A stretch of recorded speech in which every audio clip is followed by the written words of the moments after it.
سب سے پہلی بات، انسانیت کا اور نوع انسانی کا ازلی اور ابدی دشمن کوئی ابلیس لڑی ہے۔ یہ چونکہ چیزیں ایسی ہیں کہ جو ما براؤ طبیعت سے متعلق ہے۔ ابلیس جن ہے، جن انویزیبل ورلڈ سے تعلق رکھتا ہے، غیر مرئی جو نظر نہیں آتی۔ فرشتے انویزیبل ورلڈ سے تعلق رکھتے ہیں، غیر مرئی جو نظر نہیں آتی۔ یہ ہم جو ہے اور یہ حیوانات دنیا میں جو ہے یہ مرئی ہے، ویزیبل۔ آج کا عام ذہن جو انسان کا بن چکا ہے، سائنٹزم جسے کہا جاتا ہے، سائنسی نقطۂ نظر، اس کا عام لوگوں پر بھی اثر یہ ہوا ہے کہ جو انویزیبل ورلڈ ہے اس کی باتوں میں توجہ نہیں کرتے۔ ہاں عقیدہ تو ہے کہ ہے، جن بھی ہے، فرشتے بھی ہیں، لیکن کوئی ان کی اہمیت ہماری نگاہوں میں نہیں۔ ساری نگاہیں مرکوز ہے visible world, physical world. Meta physics کا تو مضمون بھی ہم سمجھ رہے ہیں کہ ختم کر دینا چاہیے، یونیورسٹیز سے فلسفے کے ڈپارٹمنٹ ختم ہو رہے ہیں، کیا ضرورت ہے اس کی؟ اصل شے یہ دنیا ہے، یہ عالم ہے، یہ کائنات ہے، یہ مادہ ہے، یہ حیات انسانی، حیات دنیاوی ہے۔ اس پر میرا جو بال کے گزارا مضمون تھا 1967 کی جون میں جو چھپا تھا، اسلام کی نشر ثانیہ کرنے کا اصل کام، کہ جو عہد حاضر کی جو تہذیب ہے اس کے 3 بنیادی اصول کیا ہے؟ خدا ہے یا نہیں ہے چھوڑو، اس محض پہ نہ پڑھو، کائنات تو ہے نا، مادہ تو ہے نا، وہ کوئی شے ہے یا نہیں ہے کیا پتا، کسی نے دیکھی نہیں آئی، یا اس کے بارے میں گفتگو کا فائدہ کیا ہے، وقت سے یاد ہے۔ عالم آخرہ کوئی ہے یا نہیں ہے کیا پتا، کس نے آ کے بتایا پڑھنے کے بعد؟ اس بحث میں نہ پڑھو، یہ عالم دنیا تو ہے نا، اٹس ویری مچ پریزنٹ، یا ساری توجہ اس پر اثر کرو۔ تو خدا کے مقابلے میں کائنات پر توجہ، روح کے مقابلے میں مادے اور جسم پر توجہ، حیات اخروی کے مقابلے میں حیات دنیوی پر توجہ۔ یہ ہے اصل میں کرکس آف دی میٹر، اس تہذیب جدید کا خلاصہ ہے۔ دیکھیے اللہ تعالیٰ نے جو مخلوقات پیدا کی ہے ان میں ایک تقسیم تو ہو سکتی ہے اس کی حیات اور بغیر حیات، جاندار چیزیں اور بے جان چیزیں۔ بے جان چیزیں بے شمار، یہ تمام فلکیات، یہ پوری کائنات، یہ زمین، یہ پہاڑ، یہ شجر و حجر، کیا ہے؟ لیکن ایک ہے جاندار، ان جانداروں میں ایک تقسیم ہے، 2 کا تعلق غیر مرئی دنیا سے ہے، انویزیبل ورلڈ سے۔ فرشتے جو دکھائی نہیں دیتے، ان کی پیدائش ہوئی ہے نور سے۔ دوسرے جنات جو انسانوں سے پہلے پیدا کیے گئے، آدم سے پہلے، وَالْجَانَّ خَلَقْنَاهُ مِن قَبْلُ مِن نَارِ السَّمُومِ، جنات کو تو ہم بہت پہلے پیدا کر چکے تھے آگ کی روح سے، وہ بھی نظر نہیں آتے۔ تیسرے انسان اور اس دنیا میں جتنے بھی حیوانات ہیں، ان کا جو مادہ ہے وہ ارض، یہ زمین ہے، یہ مٹی سے بنے، تراب سے بنے، کرسٹ آف دی ارتھ سے بنے۔ اب ان میں تقسیم ہے، ایک وہ ہے، ان تمام میں شعور تو ہے، حیوانات میں بھی شعور ہے، خود شعوری جسے کہتے ہیں سیلف کانشسنس، یہ صرف 3 میں ہے، فرشتہ، جن اور انسان۔ حیوانات میں خود شعوری نہیں، کانشسنس ہے، سیلف کانشسنس نہیں۔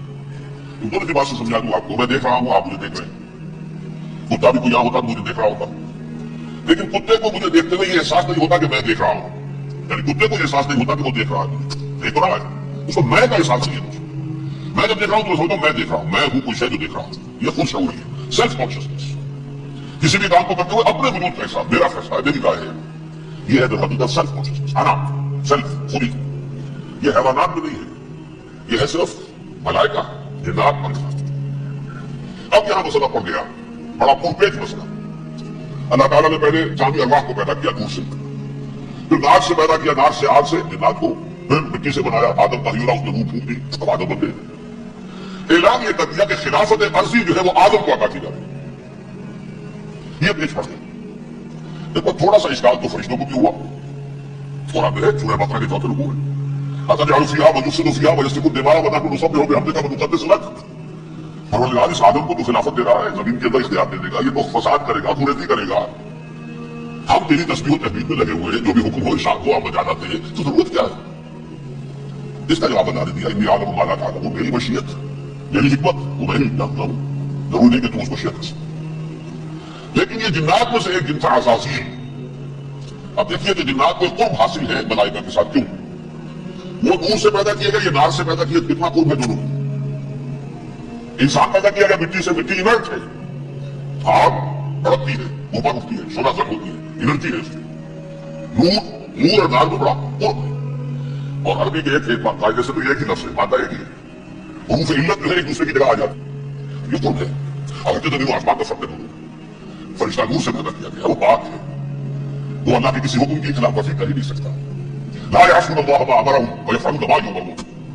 وہ جو بھی اللہ تعالیٰ حکم دیتا ہے اس کی کوئی معصیت نافرمانی نہیں کرتے، لیکن جو حکم دیا جاتا مان لیتے. تھوڑا سا اشکال ہوا تھا، پوچھ لیا، جواب مل گیا، خاموش ہو گئے بس. لیکن عزازیل نامی ایک جن تھا جو ایک تو جن ہونے کی نسبت سے فرشتوں سے کچھ نہ کچھ مماثلت تھی، خود تھا. اسے یہ علم میں، زہد میں، عبادت میں اتنا اونچا تھا، اتنا اونچا تھا، اتنا اونچا تھا کہ یہ ملائکہ ہی کے صف میں شامل ہو گیا. اس نے عالم بغاوت بلند کر دیا. جب حکم دیا گیا کہ سجدہ کرو آدم کو، اب یہ دیکھیے کس قدر یہ اہم مضمون ہے. آپ کو آپ سوچ رہے ہیں باتیں آج پہلی مرتبہ اس طرح سنائی جا رہی ہیں، یہ باتیں علم میں آتی نہیں ہمارے. اور یہ کیا ہے؟ آپ کو دلچسپی نہیں ان چیزوں سے. جدید تہذیب نے ان چیزوں کی اہمیت کو زیرو کر دیا. قرآن میں اہمیت کے عالم میں 7 جگہ یہ مضمون قرآن میں آیا ہے کہ فرشتوں کو ہم نے حکم دیا سجدہ کرو آدم کو، سب نے سجدہ کیا. فسجد الملائکۃ کلھم اجمعون، سارے کے سارے، کل کے کل، سب نے مل کر سجدہ کیا آدم کو. اللہ کے حکم سے فوراً تعبیر کر دی. الا ابلیس ابا واستکبر وکان من الکافرین. ابلیس نے نہیں کیا، انکار کیا، استکبار کیا، کبر کیا. اور اس کو سورہ کہف میں بیان کر دیا گیا اس لیے کہ وہ اصل میں جنات میں سے تھا، اگرچہ شامل تو تھا فرشتوں نے اس کو. کان من الجن ففسق عن امر ربہ، وہ اصل میں جنات میں سے تھا، اس وجہ سے وہ اپنے رب کے اس فیصلے کے خلاف کھڑا ہو گیا، سرکشی کی اس کو. یہ معاملہ اتنا اہم ہے، آپ سمجھیے کہ 7 مرتبہ سورہ بقرہ، سورہ اعراف، سورہ حجر، سورہ بنی اسرائیل، سورہ کہف، سورہ طٰہٰ، سورہ صاد، 6 مکی صورتوں میں ذکر ہے یہ، اور 1 مدنی صورت سورہ بقرہ. ان میں سے اکثر مقامات پر پھر جب اللہ نے کہا کہ اچھا تم نے یہ سرکشی کی ہے اور ہمارے حکم کی خلاف ورزی کی ہے تو یہاں سے نکل جاؤ، دفع ہو جاؤ، تم مردود ملعون، ان علیک لعنتی الی یوم الدین، اب تجھ پر لعنت رہے گی میری قیامت کے دن. اس نے کہا اچھا پروردگار پھر مجھے ذرا مہلت دے دے، رب فانظرنی الی یوم یبعثون، قیامت تک میری زندگی طویل کر دے. فذهب فإنك من المنظرین، کہہ دیا اچھا جاؤ، تمہاری یہ درخواست میں نے قبول کی. انہوں نے کہا پروردگار اب میں اس آدم کو بھی گمراہ کر کے چھوڑوں گا اور آدم کی نسل کو تباہ کر کے چھوڑوں گا. انتہائی شدید چیلنج کے اندر یہ قرآن مجید میں 4-5 مرتبہ فرمایا. میں نے صرف 2 جگہ سے آپ کو سپورٹ کر کے سنایا تھا. سورہ اعراف میں اللہ تعالیٰ فرماتے ہیں قال، اس پر ابلیس نے کہا فبما اغویتنی، تو اے رب جو تو نے مجھے گمراہ کیا ہے، مجھے ذلیل کر دیا، اس پر فوقیت دے دی اس کو. انا خیر منہ، میں اس سے بہتر ہوں. خلقنی من نار وخلقتہ من طین، بنایا تو نے مجھے آگ سے اور اس کو بنایا مٹی سے. پھر مجھ سے مطالبہ کہ میں سجدہ کروں، اور میں نے سجدہ نہیں کیا تو تو نے مجھے ملعون قرار دے دیا. قال فبما اغویتنی لأقعدن لهم صراطک المستقیم، اب میں یہ نسل آدم کے لیے اس کو برباد کرنے کے لیے تیری سیدھی راہ کے اوپر دھاک میں بیٹھوں گا، سیدھے راستے پر چلنے نہیں دوں گا.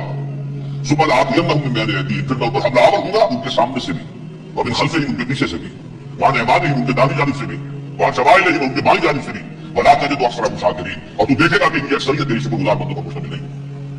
یہ چیلنج تھا. اور ایک چھوٹا سا چیلنج جو سورہ صاد میں آیا، اور یہاں تو اس نے اللہ کے جلال کی قسم کا کہا قال فبعزتک لأغوینہم اجمعین، اے رب تیری عزت، تیرے جلال کی قسم ہے میں ان سب کو گمراہ کر کے چھوڑوں گا. الا عبادک منہم المخلصین، سوائے ان میں سے وہ کچھ لوگ جنہیں تو خالص اپنا بندہ بنا لے، جنہیں تو اپنا بندہ بنا لے. مخلص، مخلص نہیں، مخلص یہ مفعول ہے، فاعل نہیں ہے، جسے تو بنا لے. بعض لوگوں کو اللہ چن لیتا ہے، وہ اجتباء تمہیں چن لیا ہے، استفاء، اور وہ بچیں گے ان کو تو اپنی خاص امان میں لے لے گا، باقی میں سب کو گمراہ کر دوں. یہ ہے اصل دنیا میں نوع انسانی کا ابدی دشمن، ازلی سے ابدی تک. اور اس پہ نوٹ کیجیے کہ اس کی اصل بنیاد کیا ہوئی؟ 2 لفظ، تکبر اور حسد. استکبر، تکبر کی لفظ، انا خیر منہ، میں سے بہتر ہوں. یہ ساری وش کی گانٹھ یہی ہے، سب سے بڑی گمراہی کی وجہ یہی ہے. اسی لیے کہا ہے حدیث میں لا يدخل الجنہ من كان في قلبه مثقال حبة من کبر، جنت میں ہرگز وہ شخص کبھی بھی داخل نہیں ہو سکے گا جس کے دل میں رائے کے دانے کے برابر بھی کبر. تکبر سب سے بڑا اور کبر ردائی، اللہ فرماتا ہے یہ تکبر، یہ تو میری چادر ہے. کوئی شخص تکبر کرتا تو میری چادر گھسیٹ رہا ہے میرے کندھے سے. عرب میں کسی شخص کی توہین کرنی ہوتی تھی تو اس کی چادر گھسیٹتے تھے، منگا کر دیا گیا. یہ میری ردائی ہے، کبر ردائی، یہ میری چادر ہے، یہ جامہ مجھے زیب دیتا ہے، مجھ پر راز کرتا ہے. اور حسد، آدم کو جو بدتری عطا ہو گئی اس حسد کی آگ میں وہ جل رہا ہے اور اس کا انتقام لینا چاہتا ہے. آدم سے بھی، آدم کو بھی گمراہ کیا، جنت سے نکلوایا. ویسے نکلنا تو انہیں ساری مشیت ہے اس دن میں، لیکن فوری طور پر اللہ کے حکم کی خلاف ورزی تو کروائی نا. فعصى آدم ربه فغوى، آدم نے اپنے رب کے حکم کی نافرمانی کی، گمراہ ہوا. عارضی طور پر یہ دوسری بات ہے، توبہ کر لی، اللہ نے توبہ قبول فرما لی، معاف کر دیا. کوئی مستقل جو ہے وہ نسل انسانی پر اس گناہ کا اثر متوارث طور پر نہیں آ رہا، ختم ہو چکا، معاملہ ہوا تھا، ہو گیا. فتلقى آدم من ربه کلمات فتاب علیہ انہ هو التواب الرحیم۔ اور توبہ کی شان یہ ہے جب وہ قبول ہو جائے اللہ کی جناب میں کہ التائب من الذنب کمن لا ذنب له، گناہ سے توبہ کرنے والا ایسے ہوتا ہے جیسے اس نے کبھی گناہ کیا ہی نہیں۔ لیکن بارہ میں گناہ کرنے میں کامیاب ہو گیا حضرت آدم اور حوا کو بھی، اور نوع انسانی کی عظیم اکثریت عظیم اکثریت عظیم اکثریت اس کے داؤ میں آئی ہوئی ہے نہیں۔ کتنے ہیں وہ عباد اللہ المخلصین الا عبادک منهم المخلصین، کتنے ہیں جو واقعی خالصۃ اللہ کے بندے بن گئے، مجھے اللہ نے اپنا بنا لیا، اپنا قرار دے دیا۔ اب اس کے ساتھ نوٹ کیجیے اس ابلیس کے ساتھ ایک فوج بھی ہے جسے قرآن مجید میں کہا گیا ہے یہ اس کی پارٹی ہے، حزب الشیطان، یہ اکیلا نہیں ہے۔ ایک تو وہ عزازیل ہے، اس کی طویل ترین عمر اللہ نے دے دی، وہ تو قیامت تک رہے گا۔ باقی بھی جنات جو ہیں ان کی نسل میں سے، جو اس کی نوع میں سے، اس کی نسل میں سے، جنات کے ہوئے انسانوں کی عمر سے زیادہ ہے، بہت زیادہ ہے، لیکن پھر بھی اتنی نہیں۔ یہ خاص ہے اس کا معاملہ کہ اس نے کہا تھا کہ انظرنی الی یوم یبعثون، مجھے دے دے مہلت اس وقت تک تاکہ میں ثابت کر کے دکھا دوں کہ جسے تو نے یہ خلافت دیا یہ استاہل نہیں ہے۔ Let me prove this point ولا تجد اکثرهم شاکرین، تو اس کی اکثریت کو شکر گزار نہیں پائے گا۔ وہ ابلیس جو ہے وہ ریکروٹ کرتا ہے اپنے فوجی اول تو خود جنات میں سے، جو اس کے نمبر 1 لشکر ہے۔ قرآن مجید میں اس کا اشارہ دیا گیا ہے انہ یراکم هو وقبیلہ من حیث لا ترونہم۔ دیکھو لوگوں ہے، انسانوں، وہ ابلیس لعین عزازیل اور جو اس کے قبیلے کے لوگ ہیں، جنات ہیں، وہ تمہیں وہاں سے دیکھتے ہیں، تاکتے ہیں اور حملہ کرتے ہیں جہاں سے تم انہیں نہیں دیکھتے۔ وہ غیر مرئی ہے، انویزیبل ہے، تمہیں نظر نہیں آتے۔ ویزیبل دشمن کا وہاں پر روک لو گے، انویزیبل کا کیسے روکو گے؟ انہ یراکم ہوا وقبیلہ، اکیلے نہیں ہے وہ تو تمہیں تاکتا ہے، تم پر حملہ کرتا ہے، جہاد میں لگ کر جو ہے تمہارے اوپر حملہ کرتا ہے، وہ بھی اور اس کے ساتھ اس کے قبیلے کے لوگ جنات بھی، من حیث لا ترونہم، جہاں سے کہ تم انہیں نہیں دیکھتے۔ لیکن اس کے علاوہ وہ انسانوں میں سے بھی ریکروٹ، رنگروٹ، وہ جو ہے ان کو اپنے پاس رکھتا ہے فوج کے اندر۔ اس کی سب سے بڑی مثال کیا ہے؟